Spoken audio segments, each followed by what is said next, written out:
ಮುಸಲ್ಮಾನ್ ಬಾಂಧವರಿಗೆ ಈದ್ ಮಿಲಾದ್ ಶುಭಾಶಯಗಳನ್ನು ನಾನು ಹೇಳ್ತಾ ಇದ್ದೀನಿ.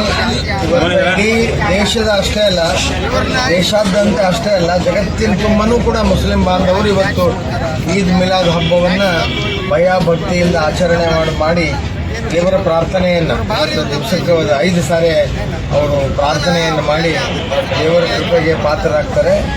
ಯಾವ ಧರ್ಮವೂ ಕೂಡ ಹಿಂಸೆಯನ್ನು ಬೋಧನೆ ಮಾಡೋದಿಲ್ಲ. ಎಲ್ಲ ಧರ್ಮವೂ ಕೂಡ ಶಾಂತಿಯನ್ನು ಬೋಧನೆ ಮಾಡ್ತದೆ, ಶಾಂತಿಯನ್ನು ಬಯಸ್ತದೆ. ಭಾರತದಲ್ಲಿರುವಂಥ ಮುಸಲ್ಮಾನರಂತೂ ಭಾರತೀಯ ಮುಸಲ್ಮಾನರು ಬಹಳ ಶಾಂತಿ ಪ್ರಿಯರು.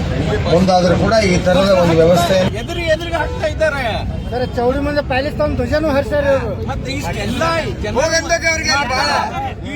ಮಾಡಿದಾಗೂ ಅದು ಕಿತ್ತಲಿಕ್ಕಾಗೋದಿಲ್ಲ. ಪಾಕಿಸ್ತಾನ್ ಜಿಂದಾಬಾದ್ ಅಂತ ಅಂತಾರೆ, ಪಾಕಿಸ್ತಾನ್ ಜಿಂದಾಬಾದ್ ಅಂತಾರ. ಮತ್ತೆ ಅಂತವ್ರ ಮೇಲೆ ಕ್ರಮ ತೆಗೆದುಕೊಳ್ಳಂಗಿಲ್ಲ ಅಂತ ಅಷ್ಟು ಪ್ರೀತಿ ಇತ್ತು ಪಾಕಿಸ್ತಾನದಲ್ಲಿ. ಹೋಗಂತ ಹೇಳ ಅವ್ರಿಗೆ, ಇಲ್ಲ ಆಸ್ತಿ ಅದಾವ, ಇಲ್ಲಿ ಮಾರ್ಕೊಂಡು ಹೋಗೋಣ ಅವ್ರಿಗೆ.